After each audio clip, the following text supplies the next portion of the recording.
नमस्कार साथियों।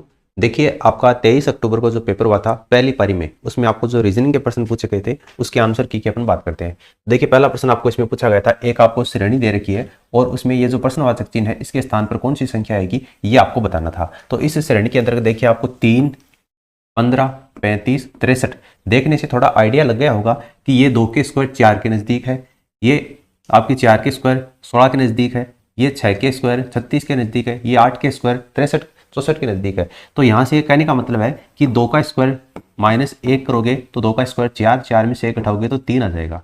उसी तरीके से 15 है, ये 16 के नजदीक है और 16 जो है वो आपका 4 का स्क्वायर होता है, तो 4 का स्क्वायर -1 करोगे तो कितना आ जाएगा आपका 15 आ जाएगा। उसी तरीके से 6 का स्क्वायर -1 करोगे तो कितना आ जाएगा 35 आ जाएगा, और आप 8 का स्क्वायर -1 करोगे तो कितना आ जाएगा 63 आ जाएगा। अब आगे देखो कौन सी संख्या आएगी। तो 2 का स्क्वायर किया, 4 का स्क्वायर किया, 6 का किया, 8 का किया, अब 10 का स्क्वायर करना है। 10 का स्क्वायर -1 करोगे तो 10 का स्क्वायर 100 हो जाएगा, 100 में से 1 घटाओगे तो कितना आ जाएगा 99 आ जाएगा। और आगे आपका 12 का स्क्वायर -1 होगा, 12 का 144 होता है, 1 घटाओगे तो कितना आ जाएगा 143 आ जाएगा, और 143 ही आगे आपको दे रखा है। लेकिन प्रश्नवाचक चिन्ह के स्थान पर आपको पूछा गया था, तो प्रश्नवाचक चिन्ह के स्थान पर आपका 10 का स्क्वायर -1 यानी कि 99 आ जाएगा, और 99 आपको चौथे ऑप्शन में दे रखा है, इसलिए ऑप्शन 4 इसका आंसर हो जाएगा। अगला प्रश्न देखिए, इसमें आपको प्लस और माइनस का जहां भी आपको चिन्ह दे रखा है उसको आपको एक्सचेंज करना है, और एक्सचेंज करने के बाद में 8 और 7 जहां पर भी दे रखा है उसको आपस में एक्सचेंज करना है, और ये जो आपको 4 समीकरण दे रखे हैं इनमें से कौन सा संतुष्ट होता है ये आपको इसमें बताना था। तो देखिए, इसमें आपका जो तीसरी समीकरण दे रखी है ये संतुष्ट होगी।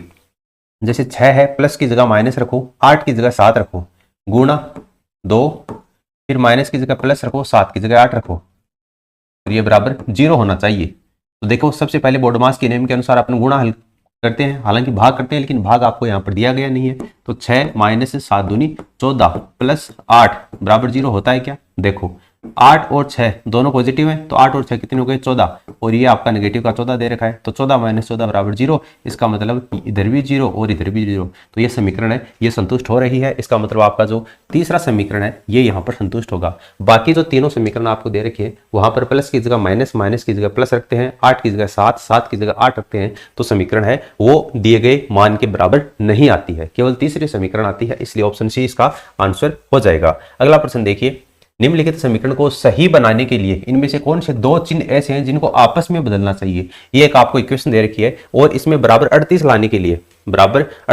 के लिए इस समीकरण में कौन से 2 चिन्ह ऐसे हैं जिनको आपस में आपको बदलना है। तो इसमें आपका माइनस और प्लस का चिन्ह है, इसको आपस में बदलेंगे। यहां पर देखो 20 दे रखा है, प्लस की जगह माइनस करो 5, उसके बाद में भाग 20 गुणा 8, फिर माइनस दे रखा है तो यहां पर प्लस करो 20, बराबर में कितना होना चाहिए 38 होना चाहिए। देखो आता है क्या, बोडमास के नियम के अनुसार सबसे पहले भाग हल करते हैं, तो यहाँ पर देखो 5/20 लिख दो इसको इस तरीके से, और यहाँ पर 8 + 20 ऐसे लिख दो, बराबर 38 आना चाहिए। यहाँ पर देखो 4 से मल्टीप्लाई करोगे तो 4 का इसमें भाग दोगे, 4 दूनी 8, और इसमें 4 का दोगे तो 4 × 20, तो यहाँ से 5 से 5 कैंसिल हो जाएगा, 1 बच जाएगा। तो यहाँ पर आ जाएगा 20 - 1 बच गया, यहाँ पर 2 है, 20 में मल्टीप्लाई है, तो 1 को 2 से मल्टीप्लाई करोगे तो 2 आएगा, उसके बाद में प्लस, और उसके बाद में आपका 20 बराबर 38 आना चाहिए। यहाँ पर देखो 20 प्लस का है, 20 प्लस का है, यानी कि 40 हो गया, 40 में से 2 घटाओगे तो कितना आ जाएगा 38 आ जाएगा, यानी यहाँ पर भी आपका 38 आ रहा है और बराबर में भी आपका 38 आ रहा है। इसका मतलब ये समीकरण संतुष्ट हो रहा है। जब अपन प्लस और माइनस को आपस में जो चिन्ह दे रखे हैं उसको एक्सचेंज करते हैं तो ये जो समीकरण है इसका मान 38 आता है, इसलिए आपका जो ऑप्शन सेकेंड आपको दे रखा है ये इसका आंसर हो जाएगा। अगला प्रश्न देखिए, यहाँ पर तस्वीर में एक लड़की की ओर इशारा करते हुए सुनीता ने कहा कि वह नीलम की माताजी है और नीलम के पिताजी मेरे पुत्र हैं। तो आपको बताना है सुनीता कौन सी तस्वीर में लड़की से संबंधित है, ये आपको इसमें बताना है। ठीक है, अच्छा प्रश्न है, देखो करते हैं अपन। मान लीजिए कि यह तस्वीर है, ठीक है, यह तस्वीर है, ठीक है, टी लिख दिया मैंने, तस्वीर को टी से लिखा है। इस तस्वीर में एक लड़की की ओर इशारा करते हुए, यानी कि यह लड़की है तस्वीर में जो भी दिखाई दे रही है, इसकी ओर इशारा करते हुए सुनीता ने कहा कि वह नीलम की माताजी है। ये माताजी है किसकी? नीलम की, ये नीलम की माताजी है, ठीक है, और नीलम के पिताजी मेरे पुत्र हैं। नीलम के पिताजी कौन होंगे? इसके जो हस्बैंड होंगे, इसके जो हस्बैंड होंगे वो पुत्र हैं किसके? मेरे पुत्र हैं। मेरे किसके? मेरे नहीं, सुनीता के। तो ये इसके जो पुत्र होंगे, इसका मतलब सुनीता इनके जो हस्बैंड है इनकी माताजी होगी। इस तरीके से डायग्राम बनेगा। आपको बताना है तस्वीर में लड़की से संबंधित है कौन, सुनीता। सुनीता किस प्रकार से तस्वीर की लड़की से संबंधित है, तो सुनीता के बारे में आपको पूछा है तस्वीर वाली लड़की से, तो इस तस्वीर वाली लड़की का जो हस्बैंड है वो इसका पुत्र है। इसका मतलब ये सुनीता तस्वीर वाली लड़की की क्या हो गई, सास हो गई। ठीक है, ये इसकी क्या हो गई, सास हो गई। तो सास आपको चौथे ऑप्शन में दे रखा है, तो चौथा ऑप्शन इसका क्या हो जाएगा, राइट आंसर हो जाएगा। ठीक है, ऑप्शन फोर्थ।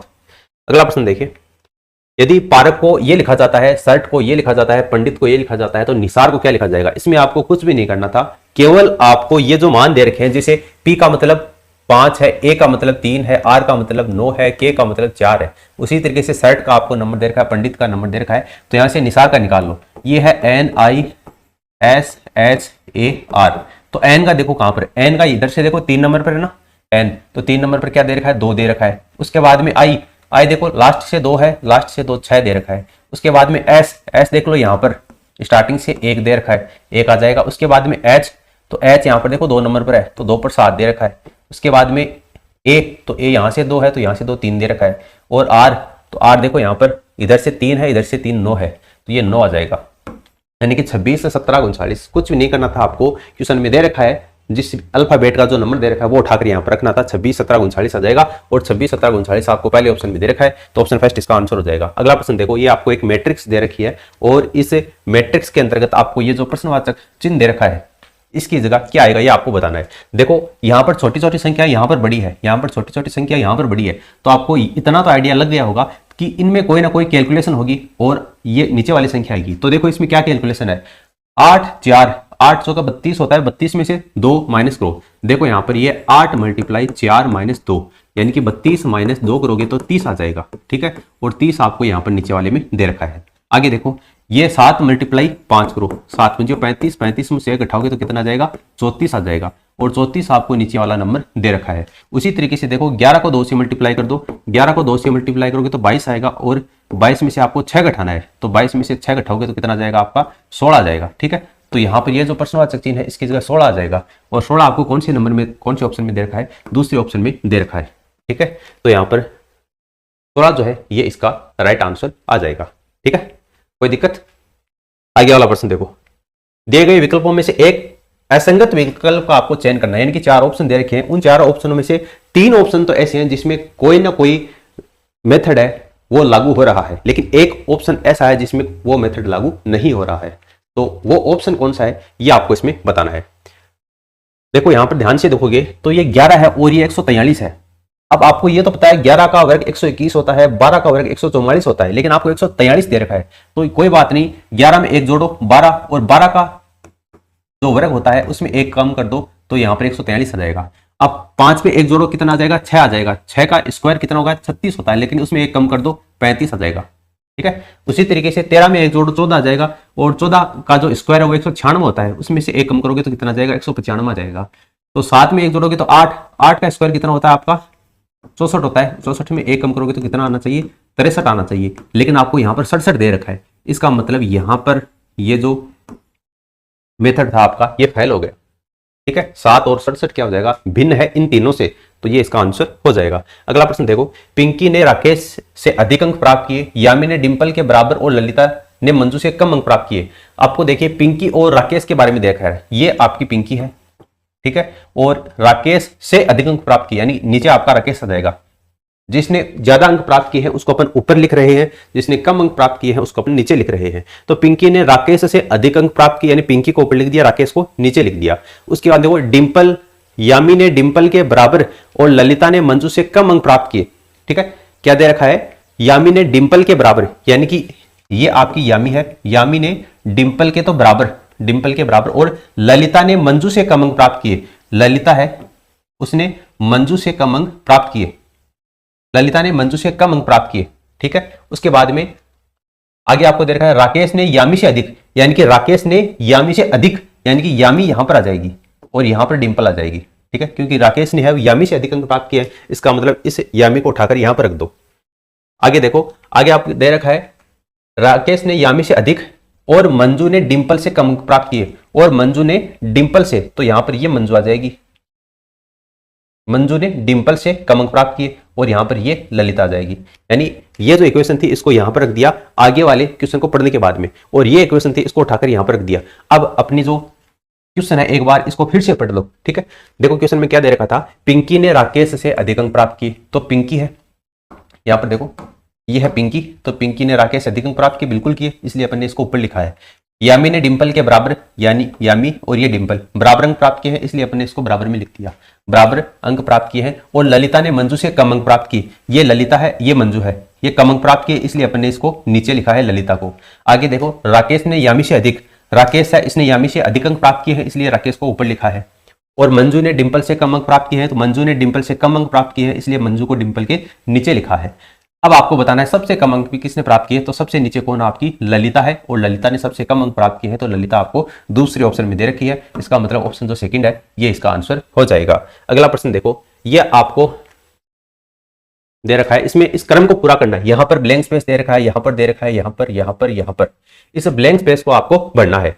यहां पर देखो कितने इस तरीके का कोई भी प्रश्न आता है तो सबसे पहले आपको क्या करना होता है, जितने आपको लेटर दे रखे हैं उन लेटर की काउंटिंग करनी होती है। काउंटिंग करो, देखो 3 है, 4, 5 है, 7, 8, 9, 10, 11, 12, 13, 14, 15, 16, 17, 18, 19, 20, यानी कि 20 आपको टोटल लेटर है। तो या तो इसमें 4 का जोड़ा बनेगा या फिर इसमें 5 का जोड़ा बनेगा। कैसे बनेगा, क्योंकि 20 में 4 का भाग जाता है, 5 का भाग जाता है। अब आप कहोगे 2 का भी तो जाता है, अरे 2 का जोड़ा बहुत छोटा हो जाता है, इसलिए कोई भी एग्जामिनर क्वेश्चन बनाते समय ये देखता है कि 2 का जोड़ा ना बने, क्योंकि वो आसानी से पकड़ में आ जाता है। और 10 का भाग जाता है, लेकिन 10 का जोड़ा बहुत लंबा हो जाता है, इसलिए इतना लंबा जोड़ा भी नहीं आता है। तो या तो 4 का बनेगा या 5 का बनेगा, ये तो कंफर्म हो गया। अब देखो 1, 2, 3 तो यहां पर आपको दे रखे हैं GFE, तो यहां पर देखो इसका मतलब ये या तो 4 का बनेगा या 5 का बनेगा। अपन एक बार 5 का बनाकर देख लेते हैं, GFE। उसके बाद में यहां पर देखो G दे रखा है, तो यहां पर F भर दो, यहां पर F दे रखा है तो उससे पहले G भर दो। उसके बाद में ये G है ना, इससे पहले I, G से पहले I, क्योंकि इस G से पहले I दे रखा है तो यहां पर I भर दो, और GF यहां पर E भर दो। अब ये बच गया, तो इसमें I से पहले देखो, I से पहले आपको क्या दे रखा है, I से पहले इधर I दे रखा है, तो यहां पर I भर दो। अब देखो 5 का जोड़ा बनाओगे ना, तो GFEII ये बनेगा, GFEII यहां तक आ गया, GFEII, यहां पर देखो GFEII, यहां पर भी GFEII, यहां पर GFEII, यानी कि ये आपका इसमें 5 का जोड़ा बनेगा, GFEII, GFEII, ये इस तरीके से आपको ये भरेगा। तो पहले में अपन ने I भरा है, फिर F, फिर G, फिर I, फिर E, तो ये IFGIE ये आपको चौथे ऑप्शन में दे रखा है और ये आपका आंसर हो जाएगा। अगला प्रश्न आपको दिया गया था, ये एक आपको आकृति दे रखी है, इसके बाद में ये बनती है, ये बनती है, ये बनती है, तो आगे कौन सी आकृति बनेगी ये आपको इसमें बताना था। यहां पर देखो, यहां पर ये आकृति दे रखी है, इस तरीके से कोई आकृति है, ठीक है, ये यहां पर थी, उसके बाद में अगली आकृति में इस तरीके से घूम गई, ठीक है, यानी कि ये नीचे आ गया ना इसका ये, तो ये इस तरीके से घूम गई, फिर ये अगले वाली आकृति में इसी तरीके से रही, फिर उससे वाले आकृति में ये फिर से घूम गई, यानी कि ये यहां पर ये थी, पहले तो ये इस तरीके से घूमी 2 आकृतियों में, फिर उसके बाद में ये इधर आ गया, ठीक है। इसका मतलब आगे वाली आकृति में ये इसी तरीके से रहने वाली है। क्यों रहने वाली है, क्योंकि पिछली 2 आकृति में ये सेम दिशा में रही थी, तो आगे एक ही आकृति आई है, एक आकृति और आएगी, उसमें भी ये इस तरीके से होगी। तो इस तरीके की जो आकृति है वो इसमें नहीं दे रखी है, ये तो गलत हो गया। इस तरीके की आकृति इसमें भी नहीं दे रखी है, ये गलत हो गया। इन दोनों में दे रखी है, यहां पर देखो ये लिख रखी है ना इस तरीके से, और अपनी भी यही है, तो इसमें भी दे रखी है, यानी इन दोनों में से उत्तर होगा। अब आगे देखो, दूसरा है, यहां पर ये तीर का निशान है और ये ऊपर है, इसमें भी ऊपर है, इसमें इधर आ गया, यानी कि ऊपर था, फिर ये 90 डिग्री घूम गया, उसके बाद में 2 आकृतियों में आ गया। अब तीसरी आकृति में नीचे आएगा, नीचे इसमें दे रखा है क्या, नहीं दे रखा है, ये गलत हो गया, नीचे इसमें दे रखा है, देखो यहां पर है ना, तो इस तरीके से होगा ये, और ये आपको दूसरी आकृति में दे रखा है, यानी ऑप्शन सेकंड इसका आंसर हो जाएगा। अगला प्रश्न देखिए, एक व्यक्ति ने उत्तर पश्चिम की ओर मुख किया हुआ है, यानी कि यहां पर एक व्यक्ति खड़ा है उत्तर पश्चिम, इधर आपका उत्तर है और इधर पश्चिम है, यानी इस दिशा की ओर मुंह करके ये खड़ा है। उसके बाद में ये क्लॉकवाइज 90 डिग्री घूमता है। घड़ी कैसे घूमती है, अपनी घड़ी इस तरीके से घूमती है, तो क्लॉकवाइज 90 डिग्री घूमता है। यहां से 90 डिग्री किधर हो जाएगा, इधर हो जाएगा, ठीक है, ये 90 डिग्री घूमेगा, ये 90 डिग्री घूम गया इस दिशा की तरफ, इसका मुंह है। उसके बाद में अब ये 90 डिग्री क्यों आई ये तो पता है ना, अरे इधर आपको दे रखा है, इधर इसका मुंह पहले से दे रखा है, अगर ये बिल्कुल इधर करेगा तो 180 डिग्री हो जाएगा, और इन दोनों के बीच का इधर है, इसका मतलब ये 90 डिग्री है। इतना तो समझ में आ गया ना। आगे वाला देखो, उसके बाद में एंटी क्लॉकवाइज, एंटी क्लॉकवाइज वो 135 डिग्री मुड़ता है। अब इसका मुंह इधर है, यहां से 135 डिग्री मुड़ता है, तो इतना मुड़ेगा तो 180 डिग्री हो जाएगा। क्यों? क्योंकि देखो यहां से यहां तक ये 180 डिग्री हो गया, बिल्कुल सीधी रेखा है ना। लेकिन पहले तो ये मुड़ रहा है एंटी क्लॉकवाइज, यानी कि इस दिशा में मुड़ रहा है। और कितना मुड़ रहा है? 135 डिग्री मुड़ रहा है। तो 135 डिग्री मुड़ेगा तो इसका जो यहां पर आ जाएगा 135 डिग्री मुड़ेगा तो इधर आ जाएगा। इधर कैसे आया? देखो यहां से यहां तक तो कितना हो गया? 90 डिग्री हो गया यार, 135 डिग्री। अब ये दिशा कौन सी हो गई आपकी? उत्तर पश्चिम हो गई। लेकिन अब 135 डिग्री घूम रहा है, इसका मतलब इसका जो मुंह है इधर पश्चिम दिशा की ओर हो जाएगा। अगर आपका दक्षिण पश्चिम करोगे तो 180 डिग्री हो जाएगा, लेकिन 180 तो है नहीं, 135 दे रखा है आपको। यानी कि ये दिशा कौन सी होगी आपको? पश्चिम दिशा हो गई। यानी कि अब ये पश्चिम दिशा की मुख ओर करके खड़ा है, और पश्चिम दिशा आपको कौन से ऑप्शन में दे रखी है? चौथे ऑप्शन में दे रखी है। तो ऑप्शन फोर्थ क्या हो जाएगा? इसका आंसर हो जाएगा। कुछ नहीं था, ये इस तरीके से मुंह करके खड़ा है। पहले इसको 90 डिग्री कर दिया, उसके बाद में इसको 135 डिग्री कर दिया, तो पश्चिम दिशा की ओर ये मुंह करके खड़ा है। अगला प्रश्न देखो, 32 विद्यार्थी उत्तर की ओर मुंह करके एक पंक्ति में खड़े हैं, यानी उत्तर की ओर मुंह करके खड़े हैं। नेहल बाएं छोर से 14वें स्थान पर है। तो नेहल जो है वो बाएं छोर से ये 14वें स्थान पर है, ठीक है, ये 14वें स्थान के ऊपर खड़ा है। आगे देखो, उसका स्थान दाहिने छोर से क्या है? कोई प्रश्न ही नहीं है। देखो 32 व्यक्ति है, 32 व्यक्ति हैं, ये बाएं छोर से कौन से नंबर पर है? 14वें नंबर पर खड़ा है। तो 32 में से 14 घटा दो, कितना आ जाएगा? ये आपका आ जाएगा, 4 घटाओगे तो कितना? 8 आ जाएगा। और ये 2 1 18, यानी इसके इधर कितने व्यक्ति बैठे हैं? 18 व्यक्ति बैठे हैं, तभी तो 32 हो गया ना भाई। 14वें नंबर पर तो ये है, और 18 और जोड़ दिए तो 32 आ जाएंगे। तो इसके इधर आपके 18 बैठे हैं, इसका मतलब इसका नंबर आएगा इधर से, तो कितना आएगा? 19वां आएगा, ठीक है। 19वां आपको देखो तीसरे ऑप्शन में दे रखा है, तो तीसरा ऑप्शन सी इसका आंसर आ जाएगा, ठीक है। बिल्कुल इजी प्रश्न था। आगे वाला प्रश्न देखो, अंग्रेजी शब्दकोश के अनुसार आपको बताना है, इनको व्यवस्थित करना है, और दूसरे नंबर पर कौन सा शब्द आएगा ये आपको बताना है। देखो यहां पर ये दे रखा है CAR CAR CAR CH, तो यहां पर ये H आ गया। अब A पहले आता है कि H पहले आता है? ओबीसी बात, A पहले आता है। इसका मतलब ये तो हो नहीं रहा, ठीक है, ये तो चौथे नंबर पर जाएगा, और अपन को पूछा है दूसरे नंबर पर, तो इन तीनों के बीच में लड़ाई है। यहां पर देखो ये है CARTON, ये है CARAVAN, ये है CARDIGAN। इन तीनों के बीच में लड़ाई है दूसरे नंबर पर आने की, क्योंकि ये तो चौथे नंबर पर हो गया ऑलरेडी। आगे देखो CAR इतना तो काट दो, क्योंकि सेम है, यहां से आंसर नहीं निकलेगा। आगे देखो यहां पर आपको क्या दे रखा है? T दे रखा है, यहां पर A है और यहां पर D है। अब मुझे बताओ पहले कौन सा आता है? इनमें से A पहले आता है, इसका मतलब 1 नंबर पर तो ये आ जाएगा।